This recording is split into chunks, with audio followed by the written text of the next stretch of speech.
देशांतर्गत पर्यटनाला चालना देण्यासाठी भारत सरकारनं देखो अपना देश हे अभियान सुरू केलं आहे। यात आंबेडकर सर्किट टुरिस्ट ट्रेन सुरू करण्यात आली आहे। या ट्रेनच्या माध्यमातून डॉक्टर बाबासाहेब आंबेडकरांशी निगडीत 8 मुख्य स्थानं पर्यटकांना दाखवली जाणार आहेत।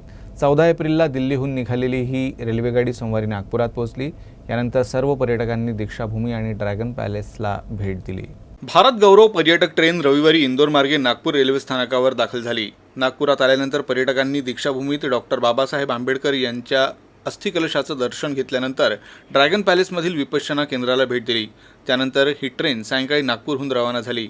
इथून ती मध्य प्रदेशातील सांची इथं जाईल आणि त्यानंतर वाराणसीहून बुद्धगया येथील महाबोधी मंदिर तसंच इतर मठांना भेट देईल। नागपुर बहुत महत्वपूर्ण स्थल है बाबा साहब से संबंधित, क्योंकि 14 अक्टूबर 1956 अशोक विजयादशमी के दिन बाबा साहब ने यहाँ धम्म परिवर्तन किया था, धम्म दीक्षा ली थी। तो ये बहुत बड़ा एक क्रांतिकारी कदम था। 10 लाख से ज़्यादा लोगों के साथ में धम्म परिवर्तन किया था। आज हम उस जगह को देख करके आए हैं।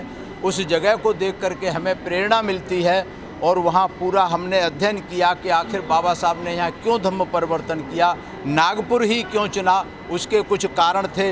वो सारी जानकारी हमने ली कि भाई नागपुर ही क्यों चुना।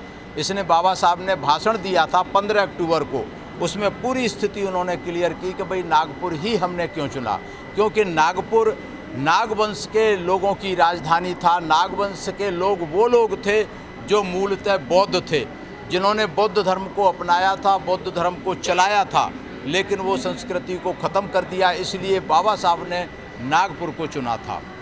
सबसे बड़ा फ़ायदा यह हुआ है कि हमारे समाज को या उन लोगों को पता चला है कि बाबा साहब कौन थे, क्या है और बाबा साहब क्या थे।